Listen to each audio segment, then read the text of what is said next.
Good evening and welcome to day 16 of the 100 Days of Shakespeare.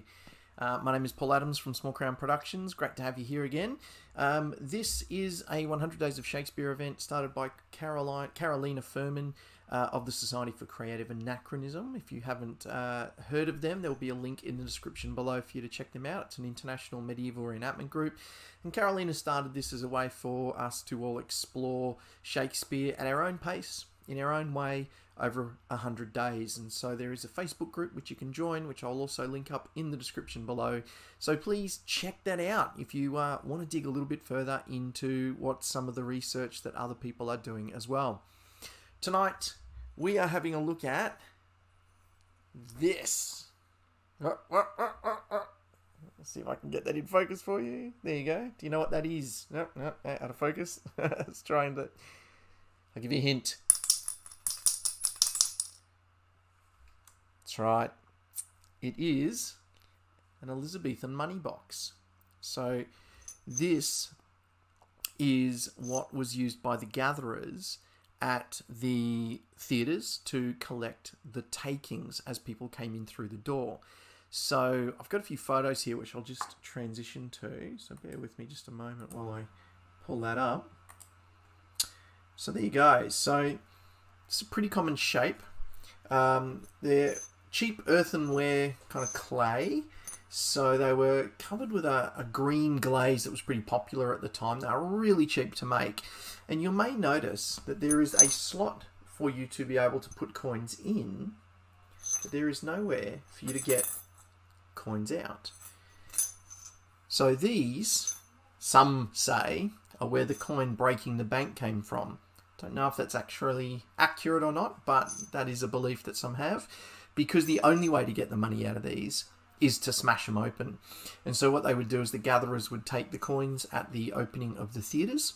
You would put your money into the slot there, and basically once they were full, they'd take them out back to the box office, and they would smash them open and count the takings.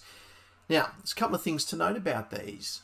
They are generally pretty small. You can see that photo there.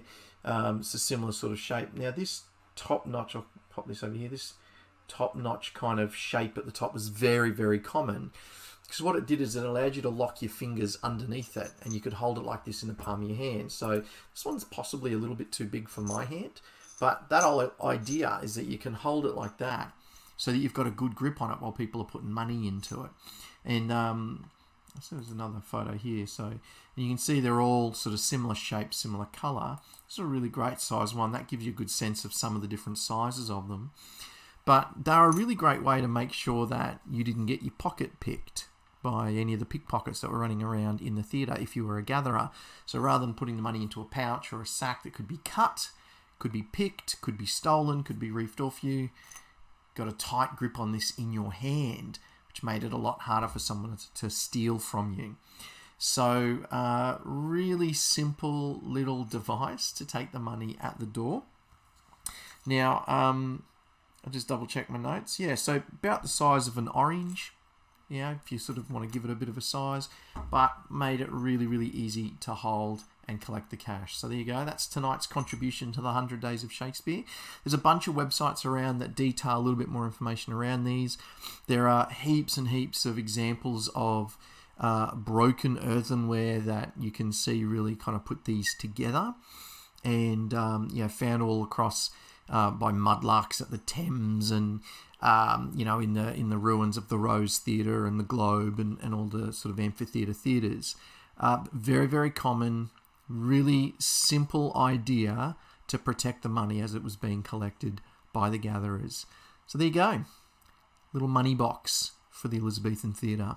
I should mention, this was made for me by a friend of mine who is a potter, and his name is Alex, and he runs something called Flaming Gargoyle Pottery. He's an expert in creating replicas and the period styles of early period pottery. So I'll put a link to his Facebook page in the description below as well if you want to check out a little bit more of his pottery work. He's very good. I have a number of pieces that he's made. But yeah, So little Elizabethan money box. That's it. Thanks very much. If you want to give this video a bit of a like, that'd be great. If you haven't done it already, subscribe to the channel, hang around a little bit, watch a couple of these other videos that'll pop up on the screen, and I'll see you tomorrow. Cheers.